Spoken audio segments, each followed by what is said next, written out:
Hello बच्चों, कैसे हैं आप लोग। प्रीवियस लेक्चर में हमने आपको 1.1 के 2 क्वेश्चन करा दिए थे। ठीक है, तो आज के लेक्चर में हम थर्ड क्वेश्चन के बारे में बात करेंगे। तो मैंने आपको ये भी बताया था स्टूडेंट कि 3 पॉइंट्स कोलिनियर कब होते हैं, उनके कंडीशंस भी आपको मैंने बताया था। तो देखो मैं एक बार और रिमाइंड कर दे रहा हूँ स्टूडेंट। सपोज करो हमारे पास ये पॉइंट है, ये पॉइंट P Q R, ये तीनों कोलिनियर है, मतलब एक ही लाइन पर लाई कर रहा है, मतलब कोलिनियर है। बट हमें देखने से नहीं बताना है, हमें मैथमेटिकली बताना है, मैथमेटिकली लिख के एक्सप्लेन करना है कि मतलब ये तीनों पॉइंट कोलिनियर कब होंगे। ठीक है, देखो इसके लिए मैंने एक रिलेशन लिखा था, distance between P Q plus distance between Q R equal to distance between P R, ये मैंने लिखा था। ठीक है, तो ये कंडीशन अगर होल्ड हो रही है तो हम कह सकते 3 पॉइंट्स आर कोलिनियर पॉइंट्स। ठीक है, तो ये अगर मान लो ये है मेंटेन है तो हम कह सकते हैं then it is said that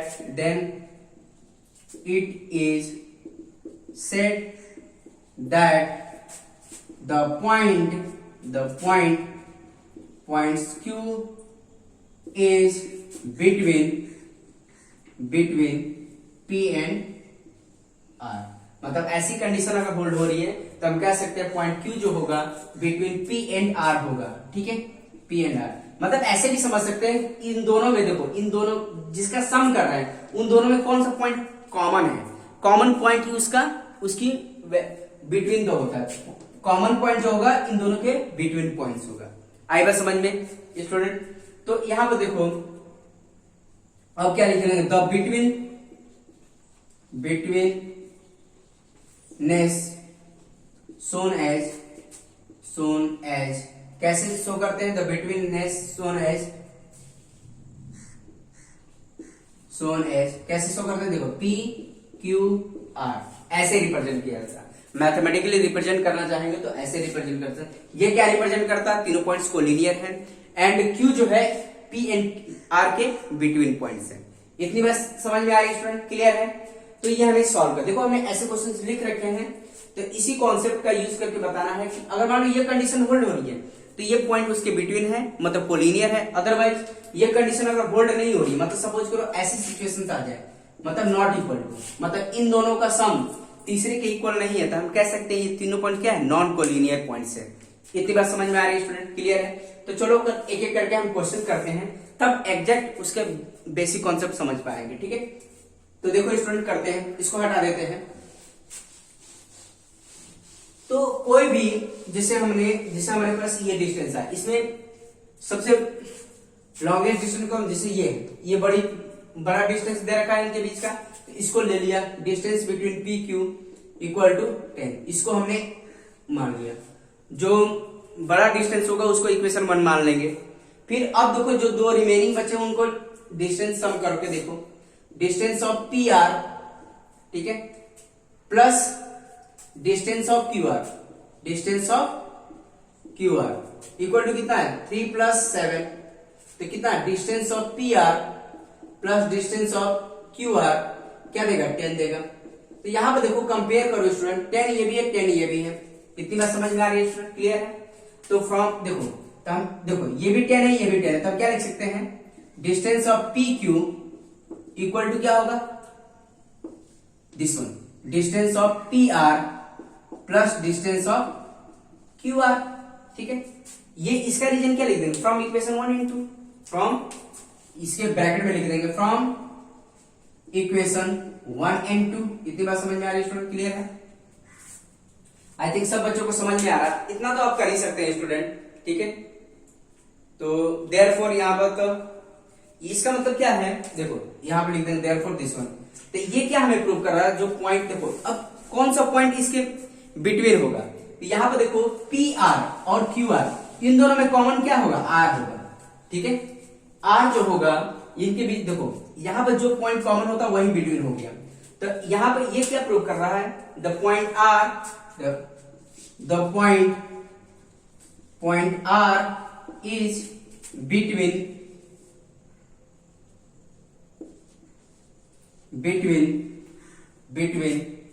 P and R, P and Q। इतनी बात समझ में आ रही है, क्लियर है। द पॉइंट R है, देखो ये रिलेशन समझ में आया, 10 ये भी 10 ये भी, तो हमने ये इक्वेट कर दिया। ये कब होल्ड होता है, जब तीनों पॉइंट्स क्या हो, कोलिनियर हो। ठीक है, तो बिटवीन बताना है, बिटवीन कौन सा पॉइंट होगा, क्योंकि ये दोनों में आर दोनों में कॉमन है, तो ये पॉइंट क्या हो जाएगा, जो पॉइंट आर है is between P and Q. ठीक है, इतनी बात समझ में आ रही है। तो इसको कैसे रिप्रेजेंट कर सकते हैं स्टूडेंट, पी, ठीक है, पी आर क्यू। ठीक है, इतनी बात। अगर मान लो ज्योमेट्रिकली रिप्रेजेंट करना है तो कैसे करेंगे, पी आर एंड क्यू। ठीक है, आए बात समझ में, पी आर क्यू। तो पी आर के बीच का डिस्टेंस देखो, पी आर कितना है हमारे पास, पी आर कितना है हमारे पास 7 है। ठीक है, एंड क्यू आर कितना हमारे पास, क्यू आर 3 है। और हमने देखा आर क्यू की जगह पर क्या, आर क्यू कितना है, सॉरी ये ये पी है। ठीक है, पी है, तो पी क्यू कितना है हमारे पास 10 है, अभी हमने देख लिया। ठीक है, इतनी बात समझ में आए। तो देखो ज्योमेट्रिकली हम ऐसे रिप्रेजेंट कर सकते हैं, बट मैथमेटिकली आपको ऐसे सॉल्व करना है स्टूडेंट। इतनी बात समझ में आ रही है स्टूडेंट, तो सभी क्वेश्चन को ऐसे ही सॉल्व करके बताना है। तो इसका मतलब क्या है, देयरफॉर फाइनली कह सकते हैं P Q R are collinear points. Finally हम लिख सकते हैं पी क्यू आर, ये क्या है, पी आर, और ये लिखने का मतलब ही कोलिनियर का मतलब है। तो फाइनली हम लिख सकते हैं the points P Q are, the points, therefore points P Q R, P Q and R are collinear points. ठीक है, आई बात समझ में। फाइनली लिख सकते हैं therefore points P Q and R collinear points. इतनी बात समझ में आ रही है स्टूडेंट, क्लियर है। तो लास्ट में ये आप लिख देंगे। ठीक है, तो अब देखो नेक्स्ट, बाकी सब आप रिमेनिंग कर सकते हैं। चलो एक एक करके देख लेते हैं, जो स्टूडेंट नोट करना चाहते हैं नोट कर सकते हैं। ठीक है, इसको मिटा देते हैं, नेक्स्ट वाला क्वेश्चन करते हैं स्टूडेंट। ठीक है, तो देखो इसको मिटा देते हैं। जो स्टूडेंट खुद से सॉल्व करना चाहते हैं वीडियो पॉज करके सॉल्व कर सकते हैं, बहुत आसान है स्टूडेंट, कुछ है नहीं इसमें।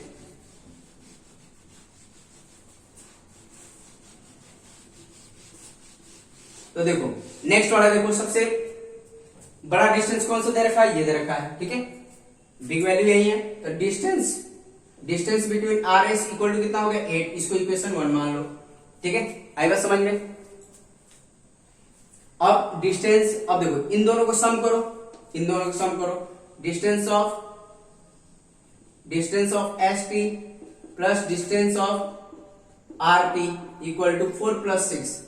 तो distance of S T plus distance of R T equal to कितना होगा 10, इक्वल 2 मान लो। तो फ्रॉम 1 and 2 से हम देख सकते हैं therefore D S T plus D R T. ठीक है, अब ये क्या हो जाएगा, not equal to distance between R S होगा। इतनी बात समझ में। तो ये क्या लिखेंगे, फ्रॉम इक्वेशन 1 and 2। इतनी बात समझ में आ रही है स्टूडेंट, क्लियर है।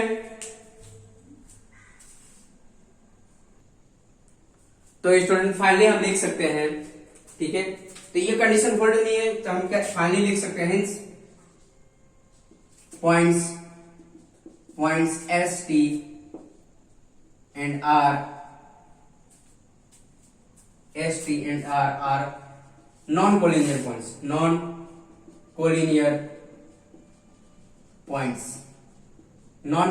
पॉइंट्स।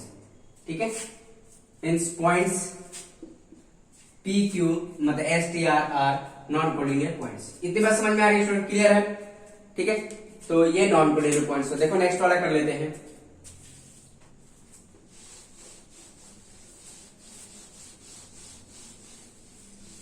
अब क्या देखो नेक्स्ट वाला, अब देखो सबसे बड़ा डिस्टेंस कौन सा, 16 है।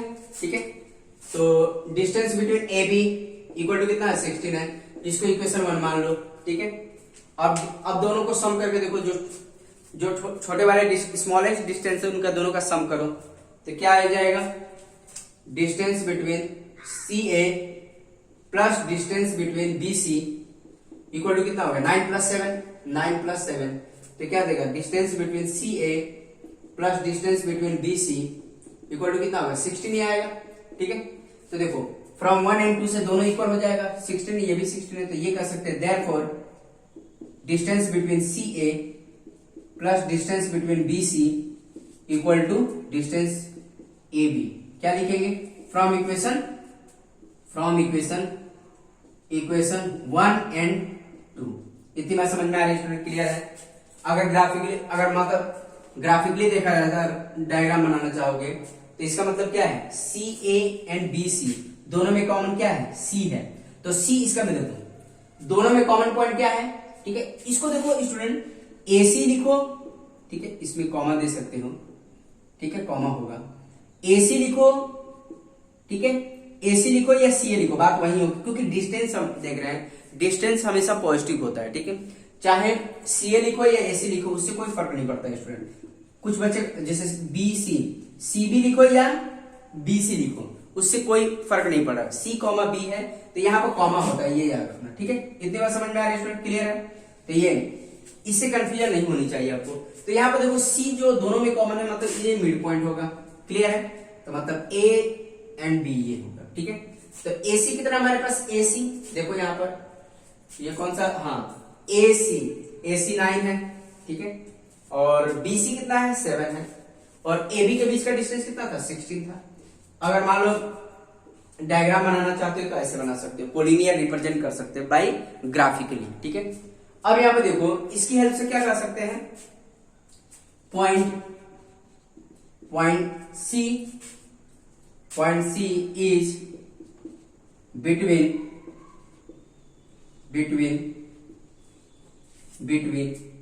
ए एंड बी,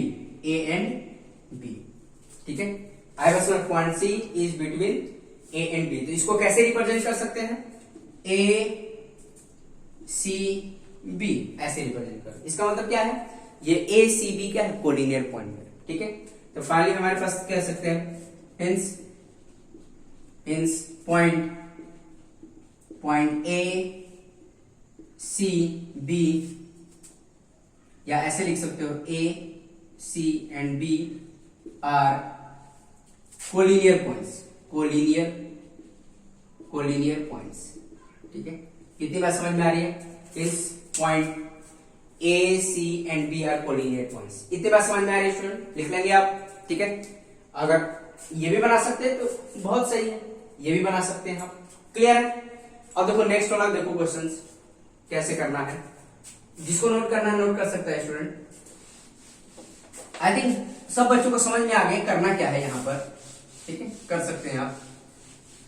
अब नेक्स्ट देखो थर्ड वाला, तो फोर्थ देखो स्टूडेंट, फोर्थ के सबसे बड़ा डिस्टेंस कौन सा है, डिस्टेंस बिटवीन एम एन कितना हमारे पास 12 है, इसको इक्वेशन फर्स्ट मान लो, ठीक है। फिर distance between M N, distance, अब देखो बाकी जो रिमेनिंग डिस्टेंस है उनका सम करके देखो, तो डिस्टेंस ये तो कोलिनियर देखिए यार नहीं हो पाएगा, L M plus distance between N L कितना होगा, कितना 8 प्लस 11, ठीक है। तो distance between L comma M plus distance between N comma L कितना आ रहा है स्टूडेंट, 19। ये हमारे पास सेकंड इक्वेशन होगी। तो हम कह सकते हैं, देखो ये 19 है ये 12 है, तो इक्वल तो हो ही नहीं सकता, therefore T L comma M plus D distance between N comma L not equal to M comma N, ठीक है। तो ये क्या प्रूव कर रहा है, ठीक है, ये क्या प्रूव कर रहा है, then it is said that, then लिख सकते हैं, देन इट इज said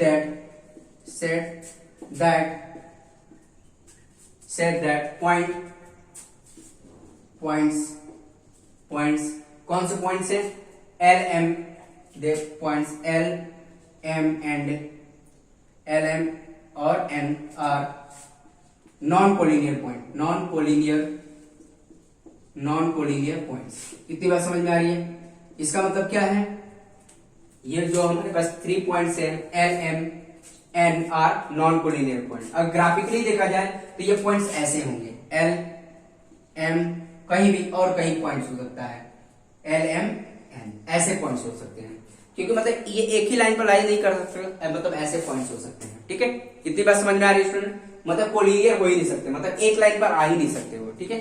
इतनी बात समझ में आ रही है स्टूडेंट? क्लियर है? ठीक है। देखो अब नेक्स्ट वाला देख लेते हैं, इसको हटा देते हैं।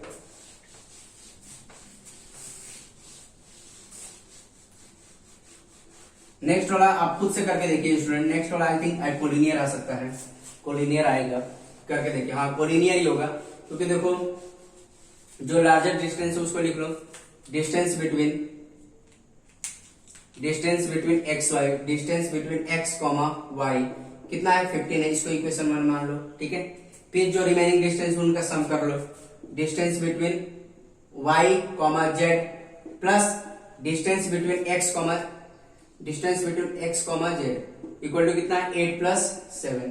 तब फाइनली हमें क्या मिलेगा, distance between Y comma Z plus distance comma X comma Z equal to कितना मिला 15 मिला। तो ये भी तो 15 दे रहा है, तो फ्रॉम 1 and 2 से दोनों बैलेंस कर लेंगे, this one equal to this one, मतलब distance Y comma Z plus distance X comma Z equal to क्या हो जाएगा, डिस्टेंस एक्स कॉमा वाई। ये क्या लिख देंगे, from equation 1 and 2, from equation 1 and 2। इतनी बात समझ में, ये क्या बता रहा है, ठीक है। Then it is said that, लिख सकते, then it is said that points x y z, ठीक है। अब क्या देखो z जो है, z क्या है हमारे पास, दोनों के बीच में मिड पॉइंट होगा, ठीक है, ठीक है। देन पॉइंट z is, ठीक है। Then it is said that the point z is between x and y, ठीक है। होगा z देखो दोनों में कॉमन है, मतलब z जो होगा इसका बिटवीन पॉइंट होगा, तो मतलब ये फाइनली क्या बिटवीन x कैसे रिप्रेजेंट किया जाएगा, y x, मतलब ऐसे भी रिप्रेजेंट x y, मतलब x z y, ठीक है, x z y, ठीक है, ऐसे रिप्रेजेंट किया जा सकता है। इतना समझ में आ रहा है स्टूडेंट, क्लियर है। एक्स जेड वाई या वाई जेड एक्स कर लो, वाई जेड एक्स भी कर सकते हैं, ठीक है। इतनी बात समझ में आ रही है स्टूडेंट, तो ऐसे लिख सकते हैं। ये क्या बता रहा है, ठीक है। हेंस हम कह सकते हैं तीनों पॉइंट्स क्या है, कोलिनियर है, मतलब फाइनली हम लिख सकते हैं hence point X Y Z are collinear point, ठीक है। तो फाइनली क्या लिख सकते हैं, hence point X Y Z are collinear points. इतनी बात समझ में आ रही है स्टूडेंट, क्लियर है। तो ये भी कोलिनियर मिल गया। अब देखो नेक्स्ट वाला कर लेते हैं, आप नोट कर सकते हैं स्टूडेंट, ठीक है। तो नेक्स्ट वाला देखो कैसे करना है, ठीक है। जो स्टूडेंट सॉल्व करना चाहता है वीडियो पॉज करके सॉल्व कर सकता है, तो नेक्स्ट वाला भी करके देख सकते हैं आप। देखिए स्टूडेंट, तो अब देखो सबसे लार्जेस्ट डिस्टेंस कौन सा है, ये है। तो distance E F equal to कितना है, ई एफ है, ये E and F, E comma F eight, इसको इक्वेशन 1 मान लो, ठीक है। बाकी रिमेनिंग को ऐड करके देखो, distance between D E plus distance between D F comma है इक्वल टू कितना 6 प्लस 5। तो distance between D comma E plus distance between D comma F कितना 11 हो जाएगा, सेकंड इक्वेशन। इतनी बात समझ में आ रही है स्टूडेंट, क्लियर है। तो फ्रॉम 1 and 2 से हम कह सकते हैं ये क्या नॉट इक्वल हो जाएंगे, तो मतलब कह सकते हैं therefore D distance between D E plus distance between D F, ठीक है, D F not equal to distance between E F, ठीक है। ये क्या लिख देंगे, फ्रॉम इक्वेशन 1 and 2, ठीक है। इतनी बात समझ रहे हैं, आइए स्टूडेंट, क्लियर है। तो हम कह सकते हैं then it is said that point D E F D comma E comma F are non collinear points. इतनी बात समझ में आ रही है स्टूडेंट, मतलब ये क्या रिप्रेजेंट कर रहा है कि जो 3 पॉइंट्स है D E F are non collinear points है। इतनी बात समझ में आ रही है स्टूडेंट, क्लियर है। तो आई थिंक सब बच्चों को समझ में आ गया कि कैसे कोलिनियर और नॉन कोलिनियर रिप्रेजेंट करना है, ठीक है स्टूडेंट। कुछ क्वेश्चन मैं आपके लिए लिख देता हूं, आप बताइए कि कौन सा पॉइंट कोलिनियर है कौन सा नहीं है। तो आपकी प्रैक्टिस के लिए कुछ क्वेश्चन लिख देता हूं स्टूडेंट। तो देखो बच्चों, मैंने थ्री क्वेश्चंस आपकी प्रैक्टिस के लिए लिख रखा है, ठीक है। तो यहाँ पे बताना है from the information given below find which of the point is between the other two, मतलब हमें कौन सा पॉइंट उसके बिटवीन में है हमें वो बताना है, एंड कौन सा कोलिनियर है कौन सा नहीं है, ठीक है। तो अभी जैसे मैंने बताया वैसे इसको सॉल्व करिए, ठीक है। तो आई थिंक सब बच्चे सॉल्व कर लेंगे, ठीक है। और दो चीजें बतानी, कोलिनियर है या नहीं है, और कौन सा पॉइंट बिटवीन द पॉइंट है, ठीक है, बिटवीन टू पॉइंट्स है, वो हमें आइडेंटिफाई करके बताना है, ठीक है। तो आई थिंक सब बच्चे कर लेंगे। तो आज के लेक्चर के लिए इतना ही है स्टूडेंट, अब नेक्स्ट लेक्चर में नेक्स्ट कॉन्सेप्ट पर बात करेंगे। तो ठीक है स्टूडेंट, ओके, थैंक यू।